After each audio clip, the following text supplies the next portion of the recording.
우리 다 찾으셨으면 자리에 일어나셔서 하나님을 경외하는 마음으로 우리 함께 말씀을 봉독해 올리겠습니다. 베드로전서 1장 3절에서 5절 시작. 우리 주 예수 그리스도의 아버지 하나님을 찬송하리로다. 그의 많으신 긍휼대로 예수 그리스도를 죽은 자 가운데서 부활하게 하심으로 말미암아 우리를 거듭나게 하사 산 소망이 있게 하시며 썩지 않고 더럽지 않고 쇠하지 아니하는 유업을 잊게 하시나니 곧 너희를 위하여 하늘에 간직하신 것이라. 너희는 말세에 나타내기로 예비하신 구원을 얻기 위하여 믿음으로 말미암아 하나님의 능력으로 보호하심을 받았느니라. 아멘. 감사합니다. 자리에 앉아 주십시오. 자, 우리 옆 사람과 한번 인사해 볼까요? 잘 오셨습니다. 은혜 받읍시다. 네, 또 채팅창으로도 함께 교제했으면 좋겠습니다. 은혜 받읍시다. 오늘 또 특별히 예진이의 은희도 우리 귀한 학생들 눈뜨고 은혜 받는 역사가 있기를 간절히 소망합니다. 방송실에 메시지를 잠시 전달하면요, 기타 5호책이 약간 안 꽂아진 것 같다고 이따가 연주하실 때 다시 한번 꼭 꽂아달라고 이렇게 말씀을 당부하셨습니다. 네, 네, 그렇죠. 네. 기타가 안 들어가는 것 같아요, 라인이요. 네. 오늘 영모 형 제가 기타를 정말 열심히 잘 하나님께 올려드렸는데 괜찮습니다. 하나님이 받으시면 되는 거죠, 그렇죠? 기타 선율이 잠깐 안 들어도 되는 거잖아요. 확인하시기 바랍니다, 앞으로. 네. 오늘 우리 설교 말씀의 제목을 같이 읽어볼까요? 시작. 산 소망을 주신 예수님. 여러분, 주님께서 지금 우리에게 무엇을 주신다고요? 산소망. 여기 산소망은 살아있는 소망을 얘기하는 것이죠. 살아있는 소망을 우리에게 주셨다는 겁니다. 여러분, 소망이라는 게 얼마나 중요한지 아시죠? 소망이 있는 사람과 없는 사람은 절망을 대하는 자세가 다릅니다. 내가 소망을 갖고 있다면 절망 중에 낭망하고 있는 가운데서도 그 소망 때문에 그 어려움을 이길 수 있어요. 극복할 수 있어요. 그런데 이 소망이 없는 자들은 절망 가운데 또한 좌절과 낭만 가운데 무너질 수밖에 없다는 것을 우리는 알고 있습니다. 자, 그렇다면 주님께서 우리에게 소망을 주시기를 원하는데 아니, 이미 주셨습니다.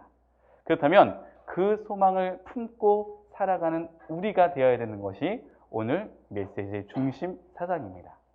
제가 어렸을 때 햇님 달님이라는 동화를 읽었어요. 여러분 기억하실지 모르겠습니다. 햇님이 되었던 오빠, 달님이 되었던 여동생의 이야기인데 참 가슴 아픈 동화지요. 제가 잠시 얘기 드리면 어머니와 이 두 남매가 정말 어렵게 살아가고 있었어요. 혹시 어머니는 무슨 장사를 하는지 아십니까? 떡 장사를 했어요. 그래서 산을 넘고 산을 계속 굽이굽이 넘어서 장에 가서 이제 떡을 파는 그런 일을 하셨는데 어느 날 귀가하는 도중에 호랑이를 만났습니다. 호랑이가 명대사를 어머니에게 날립니다. 떡 하나 주면 안 잡아먹지. 그래서 떡 하나를 줘요. 그리고 또 한 고비를 넘었습니다. 근데 또 호랑이가 또 나타나서 떡 하나 주면 안 잡아먹지.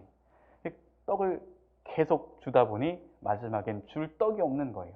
그래서 호랑이가 엄마를 잡아먹고 엄마의 모습으로 분장을 해서 남매가 있는 집으로 갑니다. 우리 이솝우화에 있는 그 늑대와 돼지 이야기도 좀 비슷한 건데요. 그래서 엄마 분장을 하고 가요. 얘들아, 엄마 왔다. 엄마 목소리가 아닌 것 같은데요. 야, 이놈아. 엄마가 산바람을 맞으면서 광주리를 그렇게 입고 힘들게 갔다 와서 목이 쉬었는데 이놈들이 엄마 목소리를 못 들어봐. 그러면 손을 한번 보여주세요 했더니 호랑이가 손을 이렇게 보여줬어요. 에서와 같이 털이 북슬북슬한 거죠. 우리 엄마는 털이 없는데요. 매끈하고 하얘요. 그래가지고 부엌에 주방에 가서 밀가루를 묻히고 오는 그 찰나에 도망가죠. 거기 나무 위로 도망을 갑니다. 그래서 이제 찾다가 어떻게 발견하게 되냐면 우물에 비친 나무 위에 올라간 남매들이 우물에 비춰가지고 찾게 돼요. 호랑이가 지금도 나무를 타는지 모르겠네요. 제가 그거는 조사를 못 해봤네요. 표범은 잘 타는 걸로 제가 알고 있는데 호랑이가 나무에 못 올라가요. 그래서 물어봅니다. 너희들 어떻게 거기 올라갔니? 우리 이 전래동화에는 우리 선조들이 햇님 달님 됐던 그 아이들은 저보다 훨씬 더 연배가 높으신 조상님들이잖아요. 조상님들 얼마나 순수했는지 안 알려주면 되는데 참기름을 바르고 올라오면은 거뜬히 올라올 수 있어요. 그래서 호랑이가 주방에 가서 또 참기름을 손에 달라가지고 올라가는데 계속 떨어지지요. 결국엔 도끼를 찍어가면서 올라갑니다. 그때 남매가 하늘을 향해 기도해요. 하나님, 저에게 동아줄을 내어주세요. 그랬더니 하늘에서 동아줄이 내려옵니다. 그래서 햇님 날림이 됐던 이 남매가 동아줄을 붙잡고 하늘로 올라가요. 그 모습을 보고 호랑이도 기도를 합니다. 하나님, 저에게도 동아줄을 내어주세요. 근데 그 동아줄은 여러분이 아시다시피 어떤 동아줄이었죠? 썩은 동아줄이었어요. 그래서 그 동아줄을 붙잡고 올라가다가 끊어져서 수수밭에 떨어져 죽었습니다. 그래서 수수가 붉게 됐다는 아주 멀고 먼 옛날 옛적의 이야기죠. 그리고 이 남자 오빠는 햇님이 되고 그 다음에 여동생은 달님이 됐다. 이런 이야기예요. 제가 이 이야기를 왜 장황하게 설명을 했냐면 우리가 소망이라고 여기는 동아줄이 한낮이는 꼭 있을 겁니다. 근데 그 동아줄이라고 생각했던 그 소망이 썩은 동아줄이면 얼마나 좌절감에 빠져 있을까요? 차라리 소망이라고 믿었던 그 썩은 동아줄이 없는 것이 더 나을 수도 있다는 거지요. 오늘 성경에서는 우리에게요, 우리 인생이 잡아야 될 동아줄이 썩은 동아줄이 돼서는 안 된다고 천명하고 있습니다. 자, 그렇다면 여러분, 성경에서는 썩어지는 소망을 뭐라고 얘기합니까? 세상의 소망을 얘기하고 있어요. 육신의 소망을 얘기하고 있어요. 육은 늘 썩을 것들, 여기서 썩을 것들이라는 것은 없어지는 것. 결국에는 그 마지막 결론에 다다라서는 없어지는 것을 의미합니다. 그래서 이 세상의 것들은 다 기한이 있어요. 여러분, 저도요, 여러분이 저를 어떻게 평가하실지 모르겠으나 제법 상금과 상품을 받아봤던 사람이었습니다. 아니, 그냥 그랬다고 이해하시면 될 것 같아요. 예, 그냥 한 말입니다. 제가 꾸며낸 얘기인데요. 저도 받아봤으면 좋겠다는 마음으로 그릴 때가 있어요. 그런데 그 상금과 상품의 영예는 잠시 잠깐이에요. 정말 잠시 잠깐입니다. 근데 오늘 주님께서 주시는 소망은 살아있대요. 살아있다는 것은요, 늘 우리에게 영향력을 줍니다. 죽어있는 것, 아무것도 움직이지 못하는 것은 우리 삶 가운데 어떠한 영향력도 줄 수가 없어요. 살아있는 것만이 우리에게 영향력을 주는데, 그렇다면 주님이 우리에게 주시는 소망은 살아있기 때문에 우리에게 영향력을 끼칠 수 있다는 것을 우리는 알 수 있죠. 저는 이 본문을 준비하면서 이런 생각이 들었습니다. 그래, 이 놀라운 살아있는 소망이 있는데 이것이 내게 소망이라고 믿어져야 값진 건 아니겠어요? 여러분, 그렇잖아요. 예수님께서 주신 이 소망이 살아있고 움직여서 우리에게 영향력을 끼치는 건 맞는데 이 소망이 진짜 내가 바라는 소망이냐? 믿지 못하면은 전혀 나와 별개의 문제인 거잖아요. 그렇잖아요. 옆 동네 이야기인 것 같고 남이 그 사업장 이야기인 것 같고 남이 가족 이야기인 것 같은 거잖아요. 자, 그렇다면 오늘 주님께서 우리에게 말하는 산소망이란 무엇인가를 계속적으로 한번 자세히 들여다볼 필요가 있을 것 같습니다. 요 베드로 전후서는 전통에 의하면 베드로 사도 베드로가 기록되었다고 우리는 알고 있어요. 이 사도 베드로는 여러분 어떠한 인물이었었죠? 예수님의 최측근으로서 예수님이 늘 어디를 가실 때마다 데리고 동행했던 인물이었어요. 그랬던 그가 예수님의 십자가 처형 가운데 배신을 하게 됩니다. 주님, 베드로가 얘기하는 거예요. 주님, 저는 절대 예수님을 배신하지 않아요. 어떠한 고난과 역경 가운데 주님이 계시더라도 저는 예수님을 수호할 겁니다. 지킬 겁니다. 제가 보디가드가 되어주겠습니다. 그런데 실제로 예수님이 로마 병사들에게 모진 고난을 받을 때 베드로는 예수님을 보호해주는 보디가드가 아니라 고난을 주고 있는 편에 서서 예수님을 조롱하고 능멸하고 저주했죠. 왜요? 죽음의 공포 때문에 그래요. 예수님을 보디가드 해주다가 자신이 죽을 수도 있다는 이 죽음의 공포 안에 자신이 했던 고백들은 다 거짓말로 돼버리고 말지요. 나중에 그 모습이 자기 자신의 모습이 너무 초라하여서 베드로는 하염없이 눈물을 흘리며 회개하고 애통했습니다. 그런 베드로를 부활하신 주님이 만나주세요. 그러면서 신신당부하면서 그 베드로에게 확인받고 싶었던 게 있었더니 바로 베드로야, 너가 나를 정말 사랑하냐? 이 질문이었어요. 베드로는 전과 같지 않았습니다. 주님을 정말 사랑한다고 내가 무엇으로 증명할 수 있을까? 주님, 저는 주님을 이제 사랑합니다. 절대 배신하지 않을게요. 어떻게 증명하면 되겠습니까? 주님께서는 베드로에게 사명을 주세요. 그 사명이 무슨 사명이었죠? 선교, 순교의 사명이었습니다.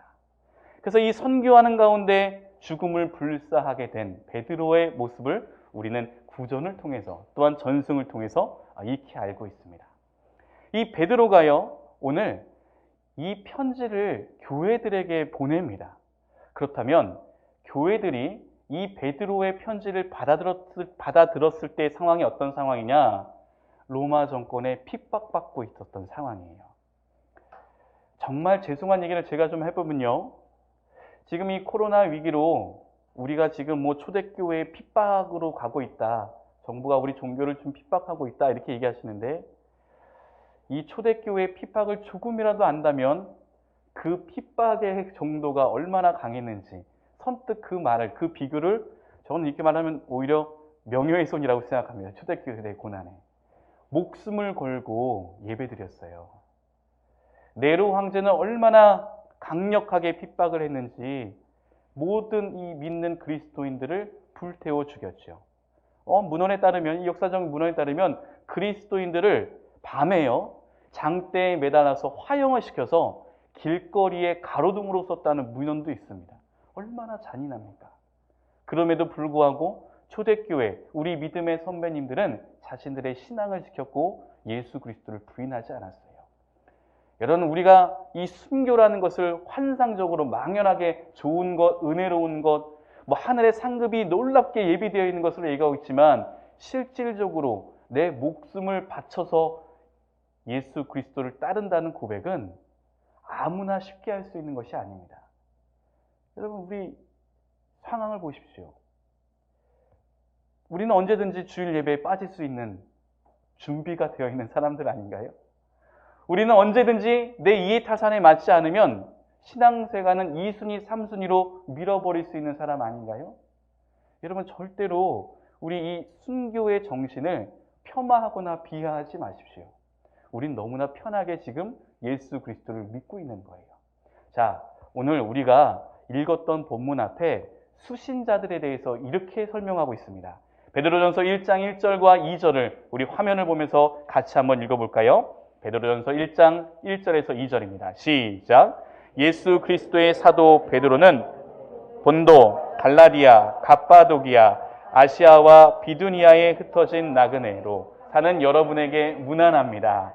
하나님 아버지께서 당신의 미리 아심을 따라 여러분을 택하여 주시고 성령으로 거룩하게 해주셨으므로 여러분은 예수 그리스도께 순종하게 되었으며 그의 피로 정결함을 얻게 되었습니다. 여러분에게 은혜와 평강가 가득하기를 빕니다. 아멘. 제가 표준세 번역을 준비하고 개역개정을 읽었네요. 자, 여기 보시면 수신자, 이 편지를 받아든 사람들의 상황이 지금 어떻게 표현되느냐. 1절에 흩어진 나그네에게 문안한대요. 여러분, 왜 사도 베드로는 이 흩어져 있는 소아시아 지역의 교회들을 나그네라고 표현했을까요?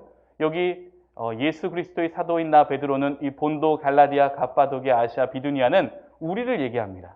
예수 그리스도를 믿고 있는 우리를 왜 사도 베드로는 흩어진 나그네라고 얘기하는가?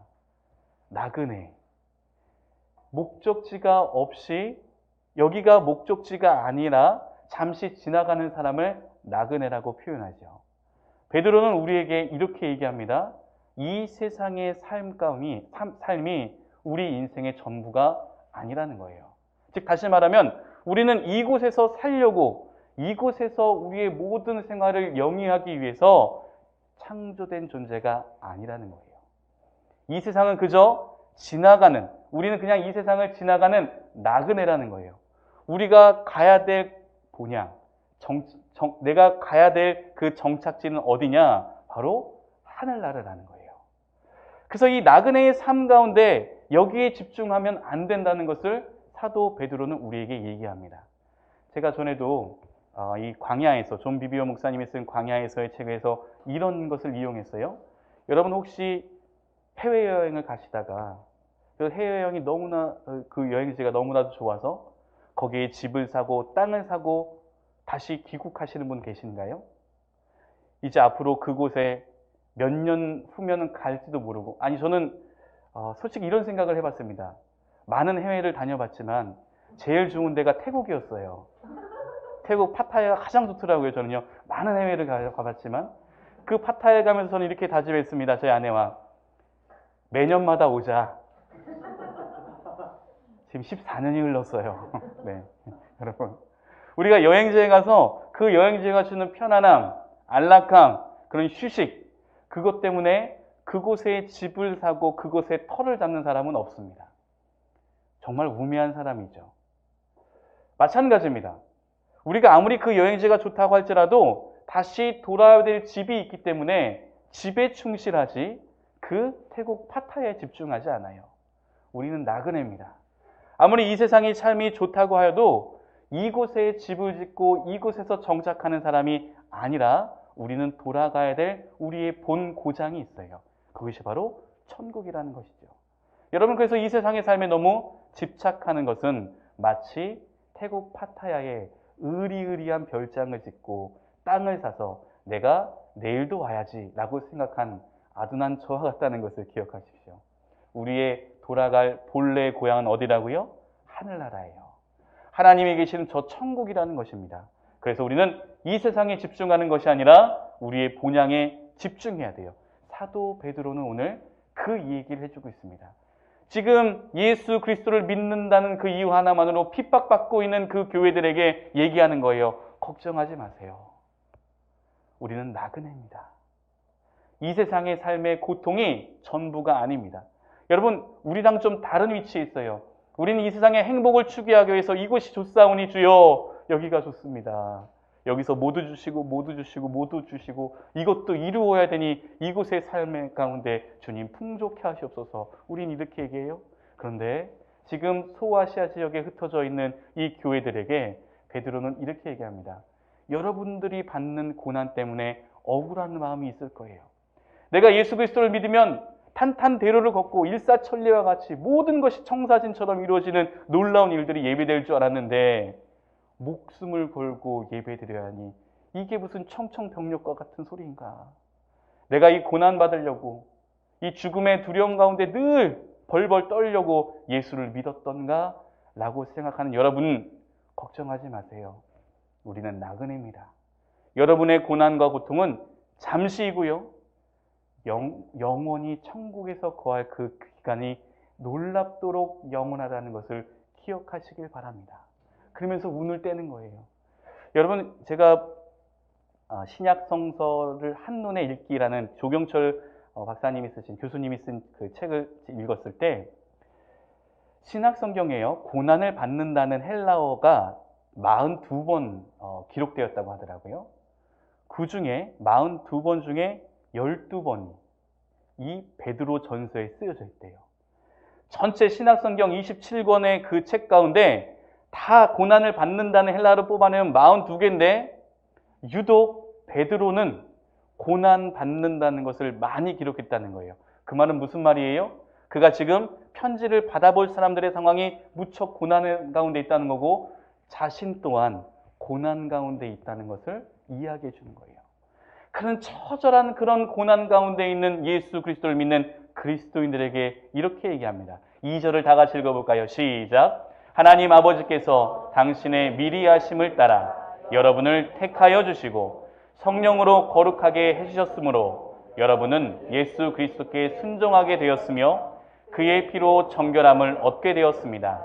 여러분에게 은혜와 평화가 가득하길 빕니다. 아멘.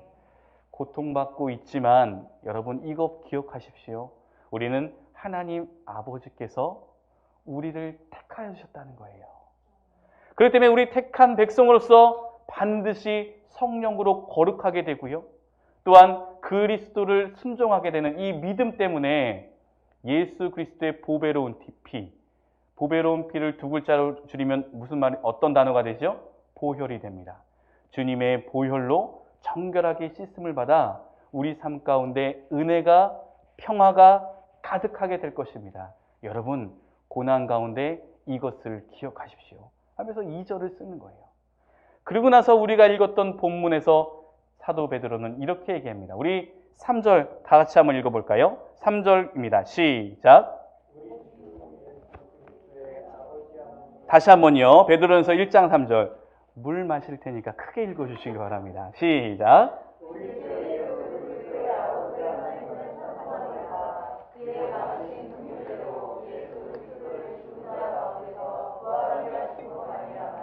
우리를 거듭나게 하사 산 소망이 있게 하시며 아멘. 우리는 지난 부활주의를 통하여서 예수님이 죽음에서 부활하신 것을 믿음으로 고백했습니다. 그리고 그 부활이 우리에게 어떠한 연관성이 있는가? 여러분, 우리의 죄를 도맡아서 죽으셨기 때문에 우리의 죄는 예수님에게 옮겨졌어요. 전가됐어요. 그리고 예수님께서 우리의 죄를 받으심으로 죄인이 되셔서 죽음 가운데 처하셨어요. 우리는 정결하게 됐어요. 근데 여기 정결해서 끝나는 것이 아니라 죽음을 이기신 예수 그리스도의 부활이 우리에게도 이루어진다는 것을 믿게 됐어요. 예수님은 부활하시면서 뭐라고 얘기하십니까? 내가 너희와 늘 항상 함께 하겠다고 얘기하고 있어요. 그리고 나랑 늘 함께하면 어떤 일이 벌어지는가? 예수님이 하늘에 올라 승천하시면서 이렇게 얘기했습니다. 너희들이 거할 곳을 내가 예비하러 가노라. 즉 부활하신 예수님이 우리에게 신신당부하고 약속하셨던 건 무엇이냐? 늘 주님과 동행할 때 나와 여러분 생각해 보세요. 주님과 늘 동행하니까 예수님이 지금 하늘에 올라가서 천국을 예비하셨으니 그곳으로 따라 우리도 가게 되는 거예요. 저의 목적지가 금호 2차 아파트 212동 603호예요. 오늘 이 예배가 끝나면 저는 그곳을 목적지로 합니다. 그러면 저와 늘 함께 붙어 다니는 사람이 있다고 생각해 보세요. 그 사람들이 저와 늘 동행하면 저의 목적지에 함께 가게 되는 거예요. 즉 예수님이 우리와 늘 함께 하겠으니 넌 나와 동행해야 된다라고 말씀하시는 것은 결국 우리로 하여금 예수님의 목적지에 같이 발걸음을 옮기게 하실 계획이 있기 때문에 그렇습니다. 이것을 믿는 저와 여러분이 되시기를 간절히 소망합니다. 그래서 예수님이 부활하신 것은 우리의 부활이에요. 다시금 우리가 죄 가운데 죽었던 우리가 다시 살아나서 부활 후에 놀라운 천국의 백성이 되는 것이 믿어져요. 이게 바로 살아있는 소망이라는 것을 베드로는 얘기합니다. 아, 그렇구나. 극심한 고난 가운데 처해져 있는 저들이 잡아야 되는 그 소망 같은 동아줄은 무엇이냐? 그냥 로마 정권이 한순간에 망하는 것, 또한 나를 핍박했던 그 황제, 로마의 황제들이 그 친화 정책을 써서, 기독교 친화 정책을 써서 기독교를 잘 평화 가운데 믿게 해주는 것 아니에요. 이건 다 이 세상에서 벌어질 썩어 없어질 동아줄이에요. 진짜 변하지 않고 살아서 움직임이 있어서 나에게 영향력을 끼칠 수 있는 강력한 소망, 강력한 동아줄은 무엇이냐? 예수 그리스도의 부활로 말미암아 우리가 천국에 올라간다는 놀라운 소망입니다. 이 소망이 믿어지는 저와 여러분이 되시기를 간절히 소망합니다. 이 소망이 있다면 어떨까요? 저는 요즘에 이 찬양이 계속 되뇌어지는데요. 억울한 일이 많아도 참게 됩니다. 피해보는 것 같지만 참게 돼요. 그리고 세상 사람들의 기준에 부합되지 못하여서 조금 불편한 삶을 살지는 모르겠으나 그 불편한 삶이 내 삶 가운데 태클로 다가오지 않아요. 그런 노래도 있잖아요. 내 인생에 태클을 걸지 마. 네. 네. 네. 좋아하시네요. 좋아하시는 거죠, 지금요? 네. 여러분, 그런 게 태클로 다가오지 않아요. 내 삶의 공격으로 다가오지 않아요. 그래서 이 부활의 산소막을 갖고 있는 사람들을 이렇게 히브리 저자는 얘기합니다. 세상이 감당할 수 없는 사람. 세상에 아무리 우리 삶 가운데 너는 이것도 없고 뭐도 없고 너는 이거를 이루어야 돼. 너는 저것도 없잖아. 너는 무식하잖아. 가난하잖아.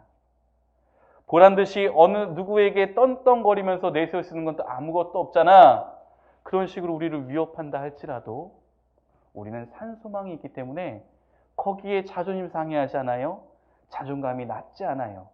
또 그들에게 인정받기 위해서 세상의 질서 가운데 우리가 흡수돼서 아둥바둥 살지 않아요.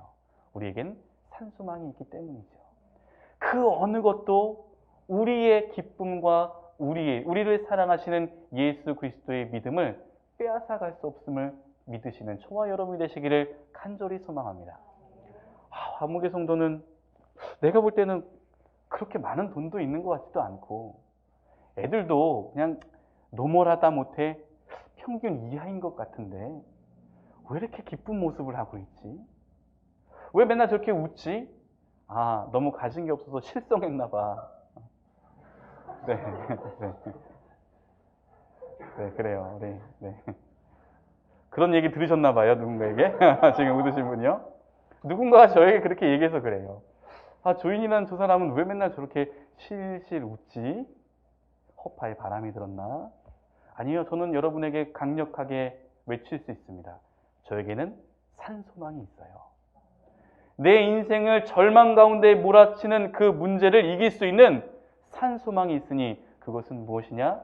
나의 본 고향은 이 세상이 아니라 저 천국이라는 것을 저는 믿습니다.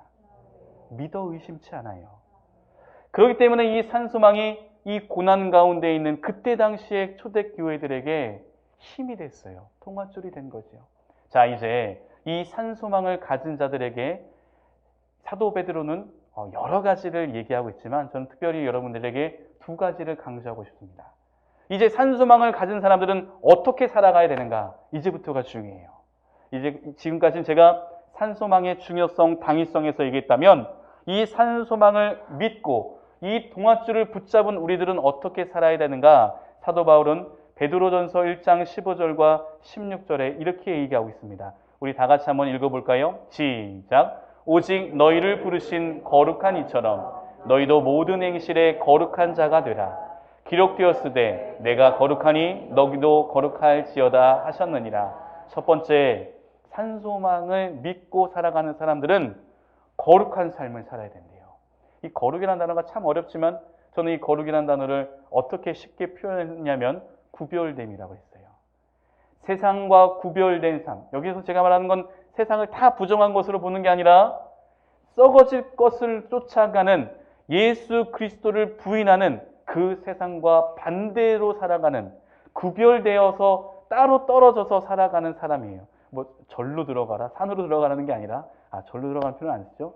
교회를 들어가라, 산으로 들어가라가 아니라 그들과 그들의 사상과 그들의 문화와 떨어져서 생활하는 사람이에요. 거룩한 백성이 되라고 사도 바울은 이야기하고 있습니다. 간단해요. 오늘 돌아가시기 전에 귀가하시기 전에 자꾸 돌아간다니까 좀 표현이 그렇네요. 귀가하실 때 아마 가장 친한 친구에게 전화해서 물어보십시오. 야, 아무개야, 넌 내가 크리스찬 같냐? 난 크리스찬 같냐? 그건 확신합니다. 내가 거룩하게 살아가는가? 거룩하지 못하게 살아가는가? 가장 측근인 아내나 남편이나 자녀에게 물어보십시오. 여보, 내가 크리스찬 같아? 아니면 믿지 않는 넌 크리스찬 같아? 자녀들에게도 물어보십시오. 얘들아, 너가 생각할 때 아빠는 크리스찬 같니? 아니면 예수님 믿지 않는 사람 같니? 희우야, 넌 어떻게 생각하니 아빠를? 그래, 좋아요. 네, 웃으면서 끄덕거렸어요. 긍정의 의미죠. 네, 저 감사해요.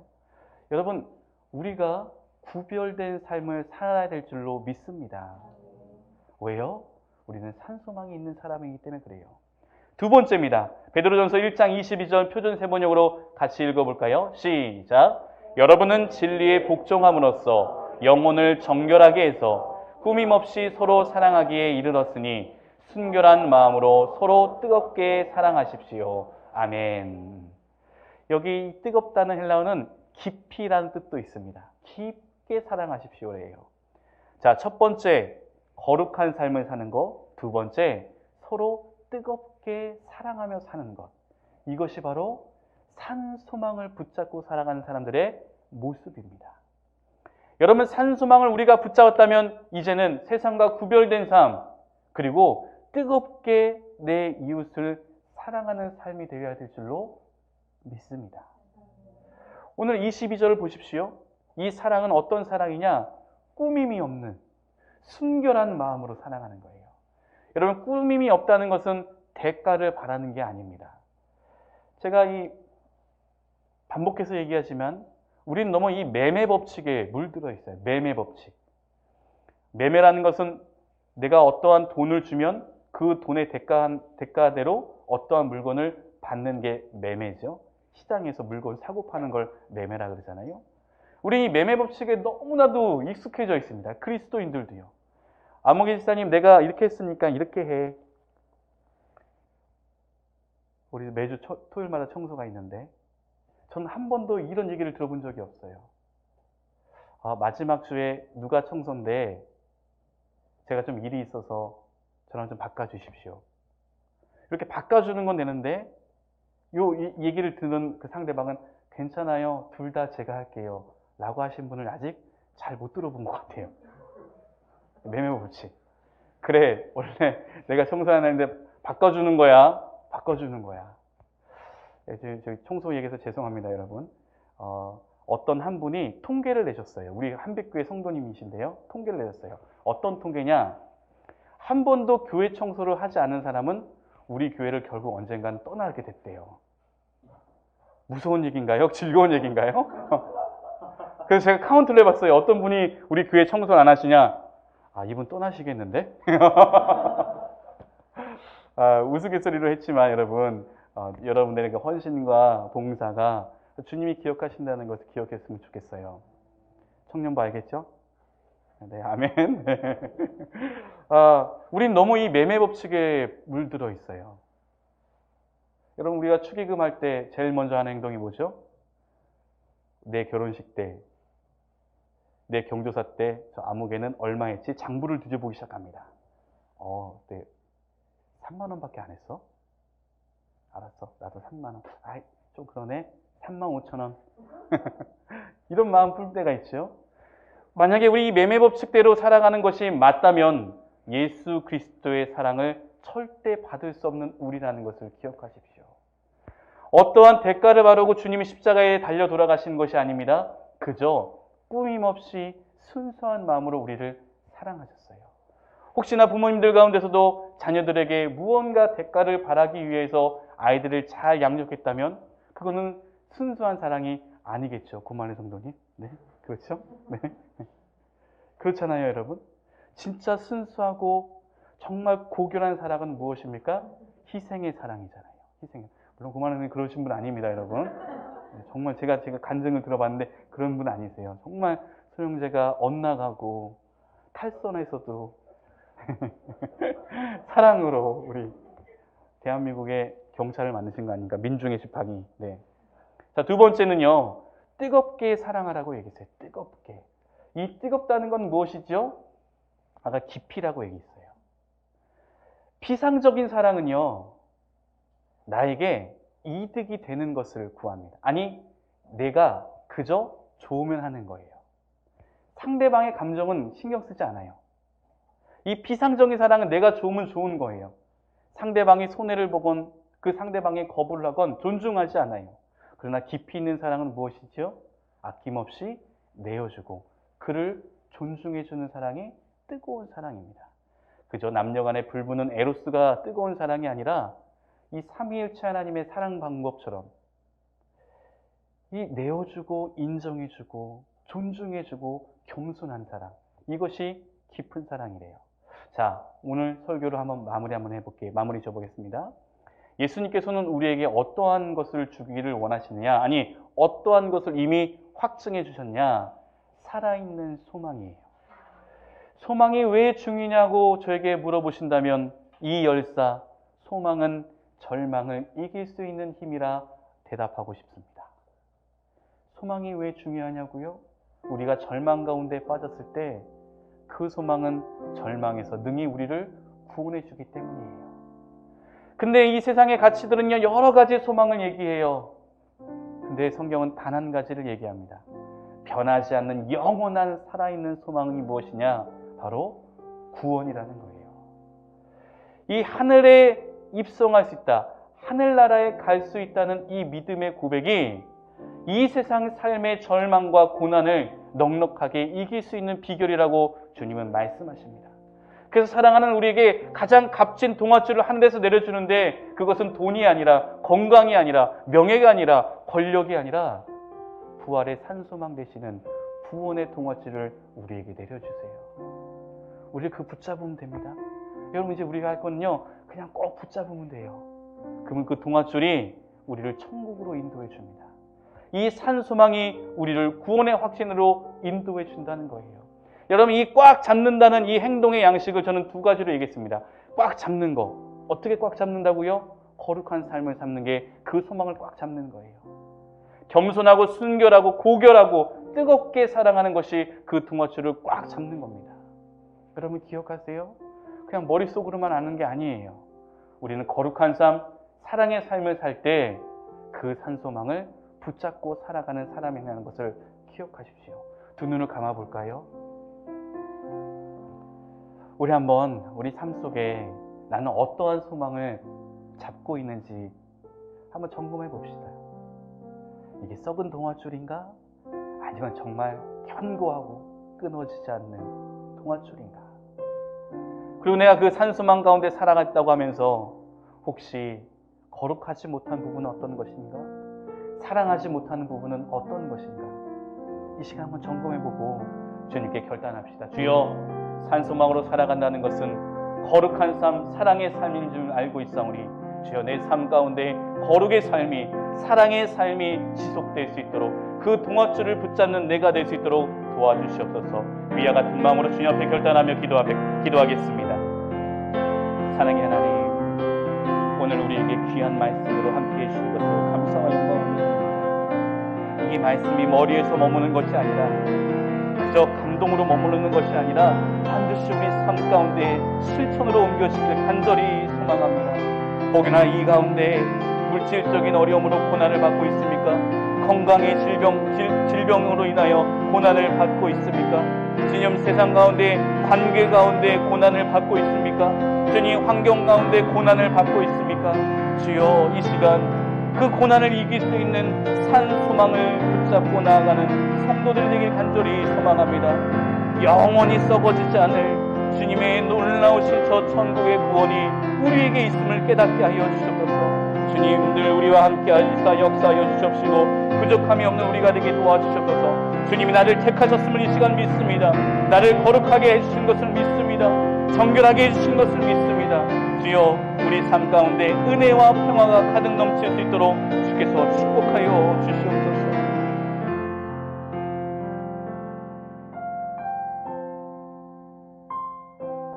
예수 그리스도의 사도인 나 베드로는 본도와 갈라디아와 갑바도기아와 아시아와 비두니아에 흩어져 나그네로 사는 여러분에게 문안합니다.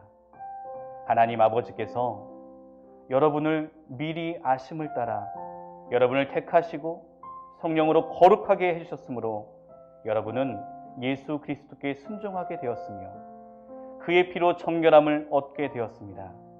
여러분에게 은혜와 평화가 가득하길 빕니다. 주님, 이 산소망을 붙잡는 우리의 삶 가운데, 가정 가운데, 일터 가운데 주님의 은혜와 평화가 차고 넘칠 수 있도록 축복하여 주시옵소서. 이 모든 말씀 예수님의 이름으로 기도드렸습니다. 아멘.